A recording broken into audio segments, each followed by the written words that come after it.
असलकुम welcome to new session stomach disease peptic ulcer. तो आज के हमारे पास जो टॉपिक है वो है स्टमक डिजीज़ पेप्टिक अल्सर। कि पेप्टिक अल्सर क्या चीज़ है, इसमें हम पढ़ेंगे पेप्टिक अल्सर की ट्रीटमेंट पढ़ेंगे। ठीक है कि पेप्टिक अल्सर जो है वाट में कैसे ट्रीट करते हैं इसको।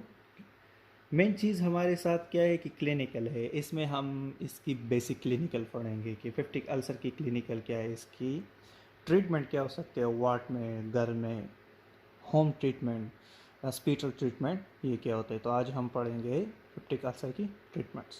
तो आइए शुरू करते हैं।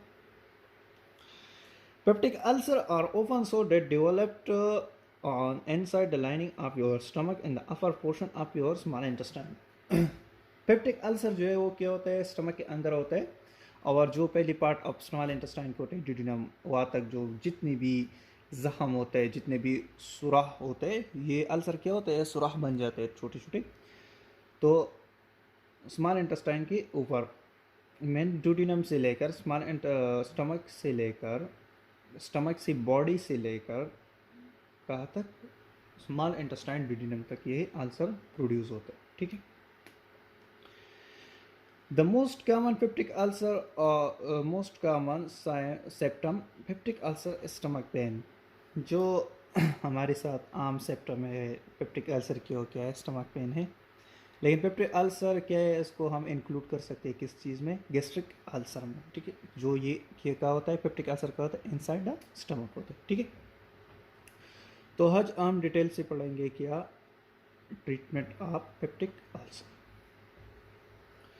तो आज इसमें तो हम क्या पढ़ेंगे, पहली स्टेप में तो अल्सर नहीं पढ़ेंगे, पहली स्टेप में क्या पढ़ेंगे, हम कॉमन स्टमक पेन पढ़ेंगे। कॉमन स्टमक पेन कि हमारे साथ कॉमन स्टमक पेन क्या होता है। तो कॉमन स्टमक पेन की हमारे साथ इन्वेस्टिगेशन है क्या कि आप एच पाइलूरी टेस्ट कराओगे, एच पाइलूरी स्टूल एजी टेस्ट कराओगे, इसके बाद यूरिया ब्रीथ टेस्ट कराओगे और अपर एंडोस्कोपी यूजीडी कराओगे। ठीक है। ये पहले क्या करोगे, आप इन्वेस्टिगेशन कराओगे। स्टमक पेन से पहले आप ये इन्वेस्टिगेशन करेंगे। इसके बाद क्या करेंगे, इसके बाद ये इन्वेस्टिगेशन है और ये हमारे साथ क्या है, सेप्टम है, जब स्टमक पेन होता है और बर्निंग ऑफ स्टमक होता है। आपके पास पेशेंट आया, उसने कहा कि मेरे स्टमक पर क्या है, पेन है, मैदे पर दर्द है और मेरा जो मैदा है वो क्या होता है, जलते हैं, बर्निंग ऑफ स्टमक होते हैं। तो आप क्या करोगे, आप इसको ये टेस्ट रिकमेंडेड करोगे कि आप ये टेस्ट करो। जब आप पेशेंट ये टेस्ट करेगा, एच पाइलूरी स्टूल एजी टेस्ट, यूरिया ब्रीथ टेस्ट, अपर एंडोस्कोपी यूजीडी, इसको हम क्या बोलते हैं, अपर एंडोस्कोपी टेस्ट कहते हैं। ठीक है। एंडोस्कोपी जो होता है अपर एंडोस्कोपी। तो ये क्या करेगा, ये पेशेंट करेगा कि जब ये क्लियर हो जाएगा और सिंपल इस पे स्टमक पेन होगा या बर्निंग आप स्टमक होगा, यानी टेस्ट क्लियर होगी, तो इसके बाद ये ट्रीटमेंट आपको करनी पड़ेगी। कौन सी ट्रीटमेंट, आपको पहले ट्रीटमेंट क्या करनी पड़ेगी, आपको प्रोटॉन पंप इनहिबिटर देना पड़ेगा। प्रोटॉन पंप इनहिबिटर हमारे पास क्या है कि क्या करेगा, एसिड की जो एसिडिटी के जो प्रोडक्शन है वो क्या करेगा, कम करेगा। ओमेप्राजोल, एसमेप्राजोल, लेंसोप्राजोल, पेंटाप्राजोल, रबिप्राजोल और डी लेंसोप्राजोल। इस तरह हमारे पास H2 ब्लॉकर है, ऐसे H2 ब्लॉकर है, इस एंटी हिस्टामिन रिसेप्टर ब्लॉकर, इसको कहते हैं एंटी हिस्टामिन रिसेप्टर ब्लॉकर। तो H में H1 blocker, H2, H3, H4 हद तक H5 तक आते हैं। तो बाकी तो CNS में होता है और H1 तो हर जगह पाई जाती है, लेकिन H2 जो है ये क्या पाते, हाँ स्टमक में। तो इसके ब्लॉकर के लिए कौन से, रेनिटाइडिन, सेमिटाइडिन एंड पेमिटाइडिन, इसको ब्लॉकर टू ब्लॉकर देने पड़ेंगे, रेनिटाइडिन, सेमिटाइडिन एंड पेमिटाइडिन इसके साथ। ठीक है।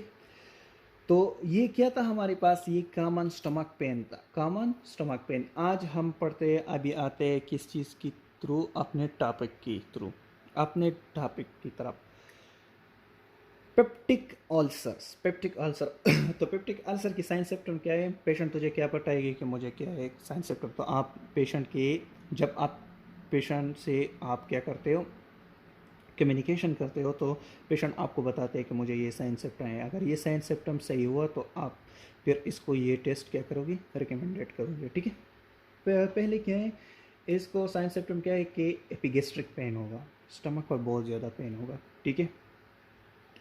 ये क्या होगा, जब कुछ कहे तो वो क्या होगा, हजम नहीं होगा, वोमिटिंग हो जाएगा, ठीक है।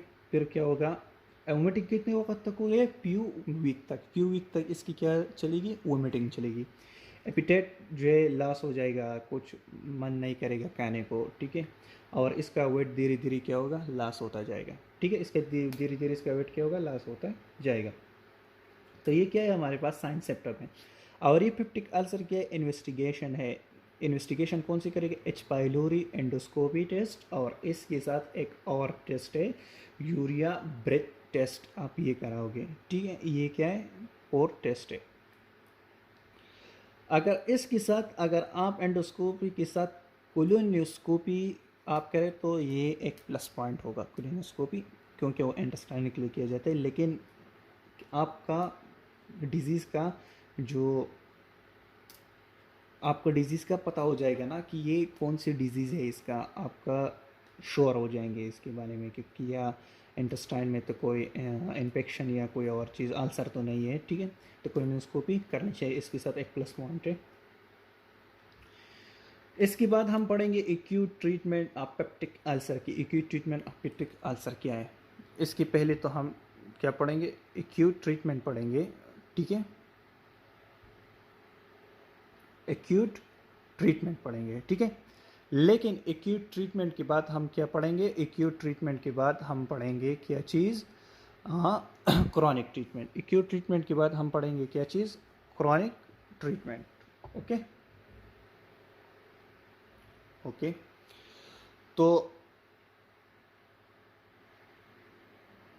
हमारे पास एक्यूट ट्रीटमेंट क्या है, एक्यूट ट्रीटमेंट क्या है हमारे पास, ओके। सो एक्यूट ट्रीटमेंट हमारे पास क्या है कि इसको आप क्या दोगे, पहले आप तो इसको क्या दोगे, पहले आप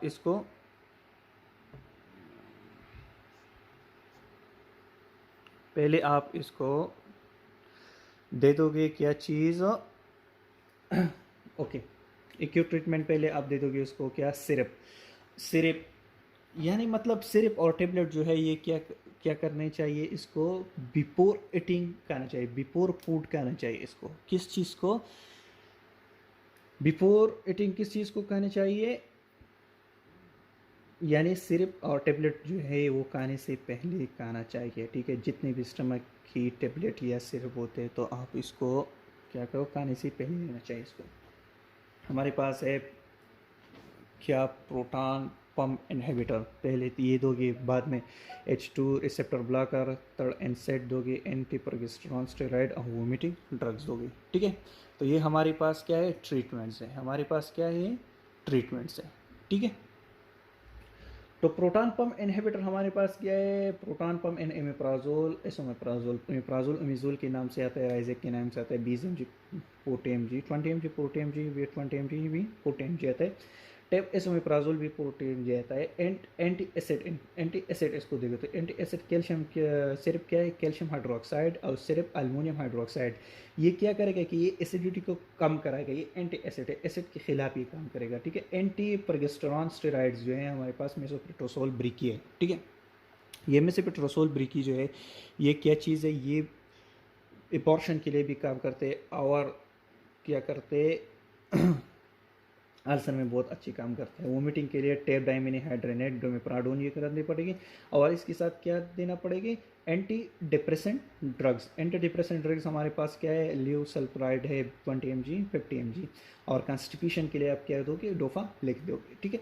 तो ये हमारे पास क्या था, एक्यूट ट्रीटमेंट था, ठीक है। अब हम आगे बढ़ते हैं किसके थ्रू, क्रॉनिक ट्रीटमेंट। तो क्रॉनिक ट्रीटमेंट जो है ये क्या है हमारे पास, क्रॉनिक ट्रीटमेंट हमारे पास है क्या चीज़, क्रॉनिक ट्रीटमेंट, ठीक है।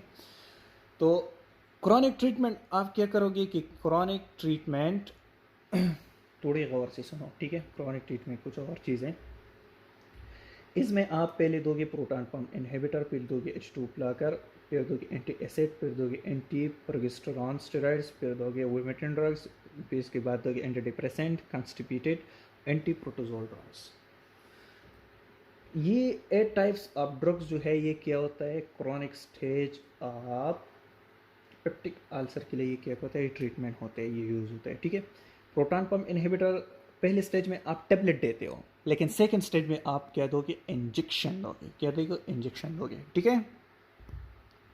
ओके, इंजेक्शन दोगे तो इंजेक्शन हमारे पास क्या है, injection omeprazole, injection esomeprazole, injection rabeprazole, omezol 20 40 M G, और ये भी 20 40 mg आता है। लेकिन मेन पॉइंट ये है जो मैं बता रहा हूँ, full dilution with normal saline, सब फ्लूइड जो है, मिनिटोल हो गया, फ्लोरेक्स हो गया, आरएल हो गया, रिंगर लिक्टेट हो गया, रिंगर सोल्यूशन हो गया, सब हो गया, डेक्सट्रोज हो गया, डेक्सट्रोज वाटर सलाइन हो गया, लेकिन ये सेफ नहीं है स्टमक के लिए। कौन सी चीज़ से डाइल्यूशन करोगे, नॉर्मल सलाइन से, क्योंकि ये वोमिटिंग को क्या करते हैं, दूर करते हैं, और क्या करते हैं, वोमिटिंग को दूर करते हैं, और मेन चीज़ है जो क्या है, डाइल्यूशन के साथ हमारी काम आ सकते हैं। इंजेक्शन एसोमेप्राजोल ये भी क्या करोगे, नॉर्मल सलाइन से डाइल्यूट करके, वोमिटिंग के लिए बहुत अच्छी चीज़ है। रेबिप्राजोल भी 40 mg लोगे इंजेक्शन, और फुल डाइल्यूशन करोगे किसके साथ, नॉर्मल सलाइन के साथ। एंटी एसिड सिर्फ कैल्शियम हाइड्रोक्साइड और अल्मोनियम हाइड्रोक्साइड, और फिर भी वो स्टेरॉइड में मेसोट्राजोल ब्रेकी, लेकिन वोमिटिंग के लिए इंजेक्शन दोगे dimenhydrinate with full dilution of normal saline. Injection domperidone 10 mg with full dilution of normal saline, इसके साथ आप क्या करोगे, फुल डाइल्यूशन करोगे, किसके साथ, नॉर्मल सलाइन के साथ। Antidepressant drug levosulpiride 20 mg 50 mg वही लगेगी, और डोपालिक लगेगा, ठीक है। लेकिन टेबलेट जो है, टेबलेट हमको चेंज करनी पड़ेगी, टेबलेट क्या करेगी, नहीं करनी पड़ेगी, चेंज, क्योंकि यहाँ पर टेबलेट जो है डी लेसोप्राजोल देना होगा 40 mg, और टेबलेट देना पड़ेगा एसोमेप्राजोल 40 mg। तो इसमें फ़र्क क्या है कि आप इंजेक्शन लोगे, आप फ्लूइड लोगे नॉर्मल सलाइन, और इसके साथ आप क्या क्या करोगे, डाइल्यूशन करोगे, ठीक है, और ये स्टेज ऑफ ड्रग्स क्या करोगे, आप यूज़ करोगे, ठीक है। तो ये था chronic stage. Contraindication in peptic ulcer, contraindication of peptic ulcer, कि पेप्टिक अल्सर में कॉन्ट्रा इंडिकेशन क्या है, ठीक है। Contraindication a peptic ulcer, पहले NSAID non steroid anti inflammatory drugs, आप steroid drugs, non steroid anti inflammatory NSAID जो है आप कभी नहीं दोगे, किस चीज़ में, आल्सर में, आल्सर में ये नहीं करोगे, तुम नहीं दोगे, क्योंकि ये क्या स्टार्ट करता है, ये ब्लीडिंग स्टार्ट करता है। एनसेड जो है वो क्या है, नॉन स्टेरॉइड एंटी इन्फ्लेमेटरी जो है, ये अवॉइड है इन आल्सर में। और मोस्ट चीज़ जो है, मोस्ट चीज़ इसका ख्याल रखना पड़ेगा, वो है एस्पायरिन। एस्पायरिन कभी कभी गलती से मत देना, ठीक है, किस चीज़ में, गलती से भी मत देना किसी चीज़ में, आल्सर में, ठीक है। यानी एनसेड हमारे पास क्या है, पैरासीटामोल भी मत देना, पैरासीटामोल जो है वो भी क्या करता है, वो भी अल्सर की शुरू करता है, ठीक है। डाइक्लोफेनिक सोडियम निप्राजोन सिलिकोजिब, ये क्या है हमारे पास, non steroidal anti inflammatory drugs है, ठीक है। तो आप इंस्पिरिन नहीं दोगे, और कॉन्ट्रा इंडिकेटेड एनसेड में दो टाइप्स का आता है, एक नार्कोटिक होता है, नॉन नार्कोटिक होता है। तो आप नार्कोटिक भी नहीं दोगे और नॉन नार्कोटिक भी नहीं दोगे, ठीक है। तो ये क्या करने का, ये ब्लीडिंग स्टार्ट करेगा, ठीक है। मॉर्फिन भी नहीं दोगे, मॉर्फिन भी नहीं, ओफाइड्स भी नहीं दे सकते, ठीक है। और एस्पायरिन तो कभी नहीं दे सकते। तो एनसेड क्या करता है, अभी हम एनसेड के पैथोलॉजी पढ़ते हैं कि ये है NSAID, non steroidal anti inflammatory drugs. ये क्या कर दे, अल्टरेटेड मेडिएटर प्रोडक्शन, ये प्रोडक्शन करेगा, डिक्रीज प्रोस्टाग्लैंडिन को क्या करेगा, डिक्रीज करेगा, और इंक्रीज कर देगा L T N T N F को। अभी हम पढ़ते हैं कि L T N T N F क्या होता है, कि ये एक मेडिएटर होता है, एनसेड कॉक्सिक 1 एंड कॉक्सिक 2, आपने सुना होगा कॉक्सिक 1 एंड कॉक्सिक 2। तो कॉक्सिक 1 क्या करता है, डिक्रीज अब प्रोस्टाग्लैंडिन करता है, और इंक्रीज करता है एल टी को, एन टी एन एफ को। तो एल टी क्या होता है, एलिनिन ट्रांसमिनेज, ट्यूमर, और टी एन एफ क्या होता है, ट्यूमर निक्रोसिस फैक्टर, इनको क्या करता है, इसको इंक्रीज करता है। एलिनिन ट्रांसमिनेज क्या होता है, एलिनिन ट्रांसमिनेज जो होता है, ये असल में क्या होता है, कि ये असल में एक लीवर से एक इंजाइम होता है, लीवर इंजाइम होता है, लीवर से ब्रेकअप करता है, लीवर इंजाइम होता है, लीवर से ब्रेकअप करता है। और जब इसका मकदार बढ़ जाते हैं तो कैंसर, अल्सर, ये जो ख़तरनाक किस्म की बीमारी होता है तो ये स्टार्ट करते हैं। और ये तो ट्यूमर असल में कैंसर को कहते हैं, तो आपको कैंसर के ख़तरात बढ़ जाते हैं। और ये क्या करता है कि इंक्रीज करता है किसके, जो न्यूट्रोफिल एंडोथेलियल एंड हेरेंस को, ठीक है। KM1 KM2 की क्या करते हैं, इंक्रीज करते हैं और रिड्यूस करते हैं ब्लड फ्लो को, आपको ब्लड फ्लो को रिड्यूस करता है और इंक्रीज करता है प्री रेडिकल को, ठीक है। प्रोटीएज क्या करते हैं, रिलीज करते हैं। तो ये क्या है मेन चीज़, आप आल्सर है तो फिर आपको क्या स्टार्ट होगा, म्यूक्यूजल आल्सर स्टार्ट होगा, ठीक है। तो आज हमारे पास ये क्या था, ट्रीटमेंट था किस चीज़ की, पेप्टिक अल्सर की, ठीक है। तो मिलते हैं नेक्स्ट सेशन में। अल्लाह हाफिज़।